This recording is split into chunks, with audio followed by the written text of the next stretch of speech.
Hey everyone, this is Old School Kekistani and welcome back to another Spellbreak video. Oh, what's that you ask? I got a new mic? You're correct, I did get a new mic. Sounds good, doesn't it? Sounds great. Anyway, in this one we're going to be talking about all the runes in the game, their mechanics, and their viability in the current meta.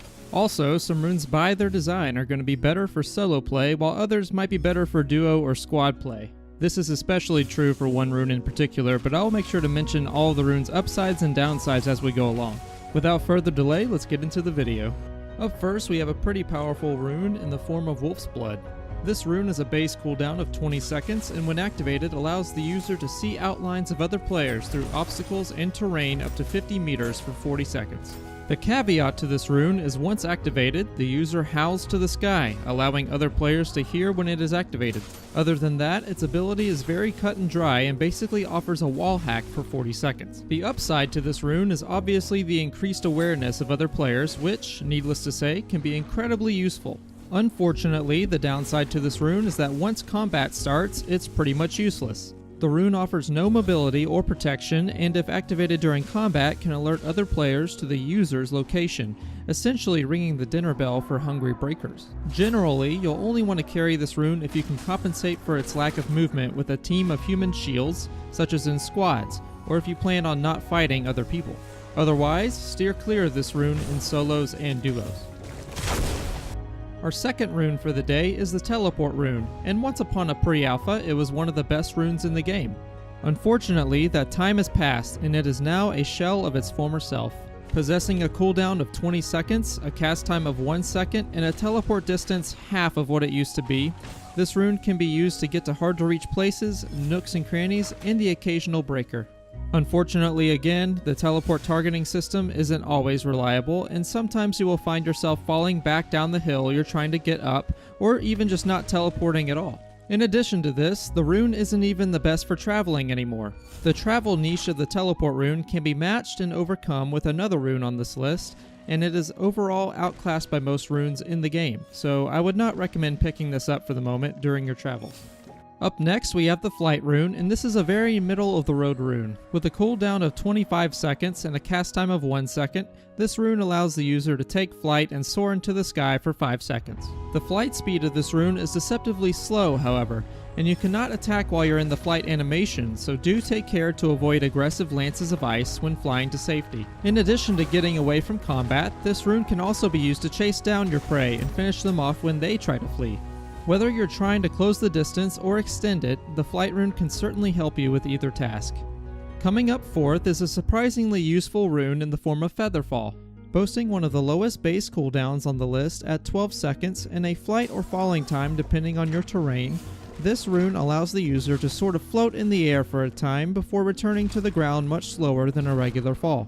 This rune is often used to gain a much needed height advantage in fights, travel to higher floors of castles, or even escape by reaching heights that are higher than the opponent can reach normally.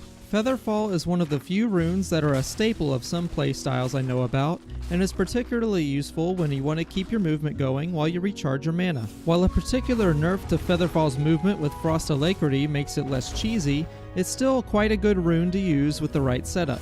Therefore, I highly recommend picking this up during your gameplay. Next, we have a weird one in the Chrono Master rune.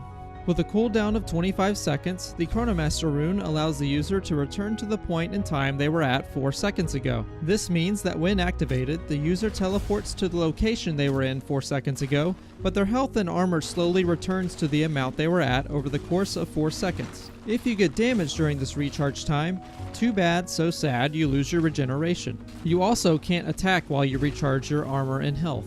I personally think this rune is the most underutilized in the entire game and has much more potential than people give it credit for. In the right hands, it can be used to completely reverse a fight, and in the wrong hands, it has Wolf's Blood syndrome, where you're left without a movement option. This rune can be especially effective in tight spaces like castles or in areas with lots of hills to break line of sight with, but without the right usage, it can leave you a sitting duck. Be sure to use Chrono Master carefully. Sneaking in next on our list is the rune of Invisibility. Coming in with a nice cooldown of 15 seconds, a cast time of 1 second, and a duration of 10 seconds, Invisibility has the single longest effect out of all the runes in the game. When used effectively, the Invisibility rune can leave an enemy bamboozled and discombobulated until it's too late to dodge your Toxic Gauntlet. The Invisibility rune is also useful for sneaking up on your opponents to start engagements at any range. With the muted footsteps the rune offers and lack of sight, your opponents will have no idea what hit them. You do need to be careful though. The Invisibility rune makes sound both when activated and when your invisibility runs out, so be sure to time the activation well and be ready to fight when you're visible once more. One more thing to keep in mind is that your invisibility runs out when you attack or when you are attacked, so be sure to time your attacks well. Coming in for the 7th rune on our list is Shadowstep, and it is an interesting one. With a cooldown of 15 seconds and an invisibility duration of 5 seconds, this rune is essentially a solid upgrade from the Invisibility rune. With both invisibility and instant movement, there are many tricks you can play on your unsuspecting opponent. With this rune, you can break line of sight, reach difficult areas, and sneak up on unsuspecting breakers. Typical usage of this rune involves dashing away to heal or dashing through your opponent to mix up your approach. In the right hands, this rune can help you finish fights or prolong them depending on the way you want to apply it. The Shadowstep rune is very versatile, and using it well will help you Shadowstep your way to victory. Okay, we've had enough fun with the other runes. Now, I'm gonna try not to be biased here, but Blink is the best rune in the game hands down. It's not even a contest. Boasting the lowest base rune cooldown in the game at 3 seconds and allowing the user to dash a short distance forward instantly with no lag, this rune is easily the most versatile movement option in the game. You can approach, you can flee, you can linger in the air, you can rush down, you can mix up your movement, you can animation cancel, you can do everything with this rune. It's to the point where this rune is absolutely essential for in-game combat, and I will be very surprised if this rune isn't nerfed soon or if the other runes aren't buffed to compensate for the immense gap in viability. If you see this rune, pick it up and practice with it.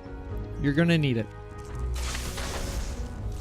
But thank you all for watching all the way to the end. If you liked the video, be sure to subscribe and like, and check out my Twitch channel and follow my social medias in the description. Also be sure to submit your gameplay to the link below if you'd like to be in my Coach Keki series while I evaluate your gameplay and give advice to help improve your game. That's going to do it for me. Again, thanks for watching, and I'll see you all in the next one.